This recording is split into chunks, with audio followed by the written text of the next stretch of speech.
This is the Video Game Votary. Show your support and hit subscribe right now. What's going on, Video Game Votary Vanguard? It's your boy, the Video Game Votary, here with another episode. So, with the release of the next-gen consoles right around the corner, there's one major topic that's been going around in the gaming community. Backwards compatibility. It doesn't really matter. So, to find out my opinion, sit back, subscribe, catch the vibe, and find out what I think next.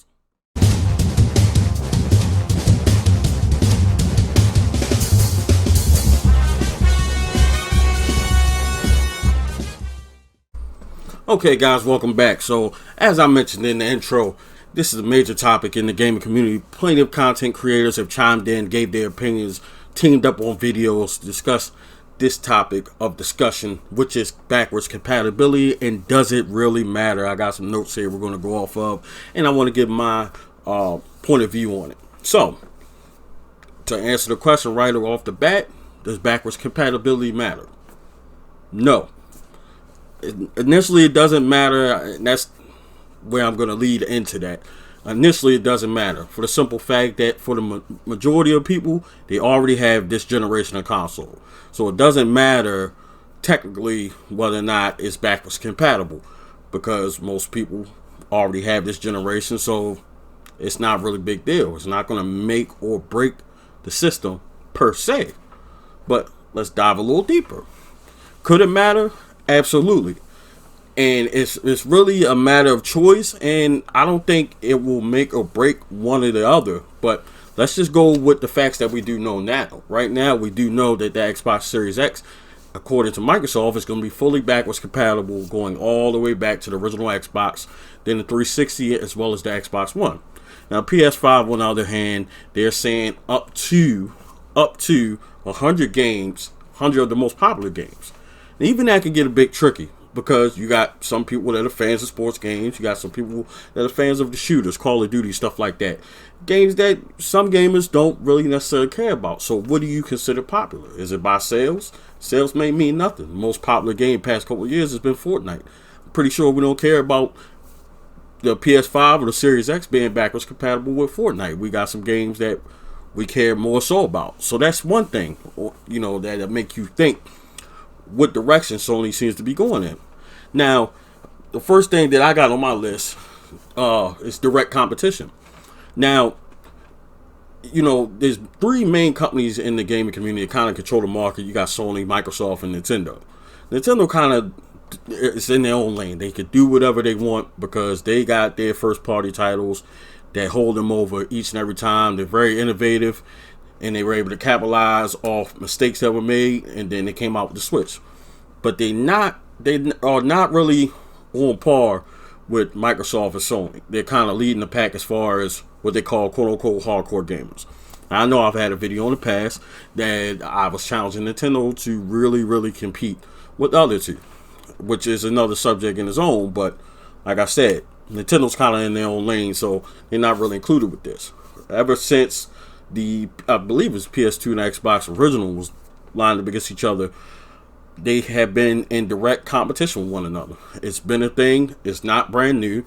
I'm sure Microsoft is waiting to see what Sony was going to do as far as their pricing, all these things, release dates. They're paying attention to one another. So they're trying to gauge what should be done and what they can do differently. Because at this point in time, I feel like the only difference is whatever you feel is something that fits you personally. Are you an Xbox fan or are you a PlayStation fan? Are you just a gamer like myself that really generally likes both, and one really doesn't have the edge over the other? Then you got to look at, you know, past history. Xbox has had some issues with its launch and issues with overheating. The 3 red rings of death with the Xbox 360. They kind of corrected that with the Xbox One, but I feel like they had a very bad launch by including the Kinect, and it was extra $100. But it kind of seems like right now Microsoft has the upper hand when it comes to that because of the pricing. So with direct competition, to me, you got to pay attention to what they're doing. It's just a dead giveaway. Sony has to pay attention to Microsoft. Microsoft got to pay attention to Sony. Now, being that Xbox announced that they were fully backwards compatible way before Sony released any information on the PS5, you know, we were kind of waiting and expecting Sony to say, yeah, we're going to be backwards compatible. No mention of it. So it's not really set in stone, but from what they're saying as of right now, they're only going as far as a few games for the PS4. So here's what you got to think about.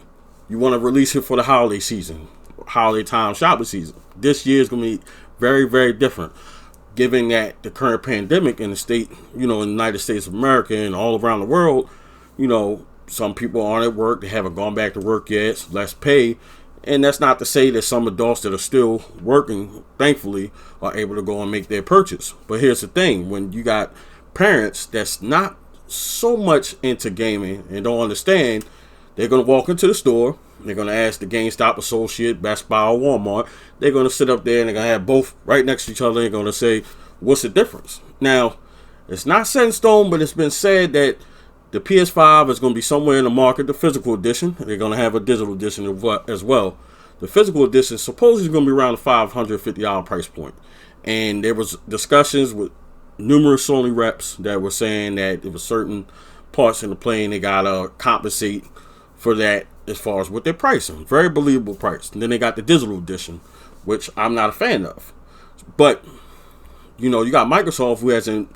There's been no leaks of price just yet. I personally think they're waiting for Sony to say it, and I believe that they're going to cut them. They're going to cut them in half or cut them by $100. Maybe not half. I think that's overkill. But they're going to cut them by at least $50 to $100. I'm almost banking that. I'm guessing if the physical edition of PS5 is $550, I'm believing Microsoft will go as low as $450. My personal opinion. It seems like Microsoft is just paying more attention to the fans. Because, again, let me get back to where I was going with my story. You got a parent that goes in there. Kids like, oh, I want a PS5. Okay, so they go in there. They go to GameStop. They ask, what's the difference? Well, you got these two versions of the PS5. You got the digital edition for $300 or whatever, $350. Then you got the physical copy that plays this. Okay, well, what is the Xbox? Well, you got the Xbox. It does all that. It's more powerful. And it plays every single Xbox game ever released. Which way you gonna go? I can tell you right now, if it was a decision that I was making between one and the other, currently, I'm absolutely going Microsoft. It's a no-brainer. Because if you're telling me you're gonna charge me for the physical edition, I know a lot of people prefer that over the digital. Some people do. There's a market out there for them, and that's their lane. But I've seen, even when the Xbox all digital edition came out, the Xbox One, a lot of people were straying away from that. They didn't want that. They wanted the actual disc. So, you go in there, and let's say the PS5 is $550. So you go in there at $550 with tax, you close to $600. No game. And it's looking like the game's going to be $70. So you trying to tell me you're leaving out of the store with almost $700 bill. That's not really fathomable for, I probably said that word wrong, but it's not really reasonable in the state of the country right now as far as finances and stuff like that. Now, again, some people can do that, but that's just not a general thing. And I don't see a whole lot of parents saying, yeah, I'm going to walk out of there with spending almost $800 to make this kid happy. But I can go spend this $400 and get them a couple Xbox One games to hold them over until. And they're still playing the new thing. So that's something to think about. So next, the next thing I got on my list. This may be the last generation of game consoles that have physical media. And that's a very important thing. It's a very important thing. Microsoft may be leading us into the future a little bit, even further past this generation. And I say that because if you're going to go out on a limb and make this console fully backwards compatible with your entire library of games, your entire catalog, that to me, that's saying something. That could be saying, all right, after this, it's all digital. We're not doing any more physical media. We're going to try to save money and keep it in-house. And if so, that's also them paying attention to their audience and to their buyers, their consumers. So it's almost like a courtesy, like a gift, like a thank you. Thank you for all these years of supporting us. This is going to be it. So we want our last one. We want to go out with a bang. We want it to be able to play everything that we've ever released for any Xbox console, be able to play. So if this is the last one, they definitely, to me, played their cards right. They went all in, and to me, it was smart. It's almost like a thank you. It's not a requirement, but it's almost, it's like an extra thing that I feel like could have been done. And Microsoft could do it. Why couldn't Sony do it? I understand it costs more money. We're well aware of that. But it's even better if I could just have one console, preserve my Xbox One, my 360, and my original, and just have this one. It now has a HDMI port, which is the number one input for any television now. So if I can have all my Xbox games and play it on this one system, to me that's a big thing, especially somebody like myself capturing footage and content creating as well as streaming. It's just something that I think that Sony didn't pay too much attention to. So that's another thing. You know, if it's the last physical media generation, that's a big thing. And to me, if Xbox is back in their word and everything's fully backwards compatible, they played their cards right. And like I was saying, courtesy thing. Now, I got a bit of a bone to pick with Sony. And again, this is speculation, but apparently Sony filed a patent a couple months ago to basically allow microtransactions in the middle of games. I'm going to tell you like this. You mean to tell me you're going to put the effort into have microtransactions built into your system where if you get stuck in a game, this thing pops up for you to buy and purchase something extra on that game, spend more money on top of the $600-700 that we spent for me to spend more money to help with this game supposedly, but you can't even throw in me playing media that I already spent money for. You can't have me play your old media, and this is a thing that we've been asking for as a fan, as a consumer, as a buyer. To me, that's tacky, and it's not a good look for Sony, especially if that's true. That's yet to be seen, but to me, it's almost like, you know, you kind of tell them, well, whatever, this is what we're going with, and that's not a good thing, in my personal opinion. If that's to be true, it's yet to be seen. We'll talk about it. Also, like I said, it's a selling point. The Xbox is more powerful, fully backwards compatible, which means you got an even larger library to play with, playing the games dating all the way back from original Xbox up until now and further. So that's almost giving it more value if you look at it in that standpoint. More value. You got one place, one location for all these different generations of games. So that's just another thing to think about. Also felt like it just in terms of in the opinion for Sony, in my personal opinion, is I felt that it's also needed for them. Microsoft already said that this is going to be fully backwards compatible months ago.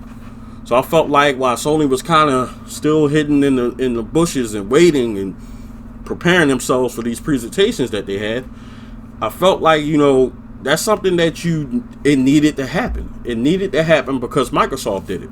And even if you didn't do it to that extent, do something to make yourself competitive. We all know that we got Sony fans out there that are ride or die Sony fans, but I've also seen some ride or die Sony fans saying that they will rather have the Series X because of it being fully backwards compatible. It's almost like it's the buying point. And also leading to my last point, price justification. You can to me, if you're gonna sell this console, each of them $500, you got more of a value going with Xbox right now, as everything's out there, the specs, backwards compatibility, everything that it offers, because it's a lot more powerful. You got a bigger catalog of games that's going to be available. If I'm a normal consumer and buyer that's going shopping for my children, Xbox all day, but it's a no-brainer. So, you know, Sony had a very impressive presentation with their games and the titles, and I don't think it's definitely not going to bury Sony. Sony's going to have big sales still out the gate. It's not going to affect them. So, in the grand scheme of things, it really doesn't matter, but it'd have been a nice throwing and a courtesy for Sony, especially if this is the final generation of physical media that's going to be released in the gaming world. You know, it's almost like a proper send-off. You know, I just think some collectors and content creators and just gamers alike would just have appreciated the fact that, you know, we can go and have this physical media. And then, you know, we always know at the time of console releases, you got a few games, a few launch titles, but it's not going to be like a large availability right away. And then nobody's going to be able to spend that amount of money right away either to get these large amount of games. So there's some games that on these consoles currently that we may have not played and we may want to still play. And it'd just be awesome if we could play it on this brand new system that we just spent $500-600 on. So that's just something to keep in mind. But let me know down in the comment section what you guys think. How big of a deal is backwards compatibility? Everyone's been talking about it. It's the hottest topic, and like I said, my personal opinion, I feel like Sony may have shot itself in the foot a little bit with this one. Again, it's not going to make or break them, but you know, we're in the middle of a pandemic. Finances aren't the same for everybody, and that's just something, you know, for the buyers. You want to go. Are you going to go? Especially if the media is going, the games will be $70. You know, that's something that I don't think that Sony properly prepared for. Nobody prepared for this pandemic, but it's something that they really didn't consider. And I felt like it was some words, just opinions going around that Sony should have just waited and, you know, maybe got it to the point where they can get their parts cheaper to build their console so they can bring the price down. Or Sony may go out on a limb and not really look to make too much profit off the console sales, but more off the game sales. That's a strategy that absolutely could and would pay off, but that's yet to be seen. So again, let me know. I need everybody watching this video. Let me know down in the comment section below. Do you think backwards compatibility matters? Is it gonna sway your decision one way or the other, whether or not you're gonna purchase an Xbox Series X or a PS5? Let me know down in the comment section below. It's your boy, the Video Game VOTARY, signing off. Thank you for watching. Follow me on all social media platforms at Video Game VOTARY.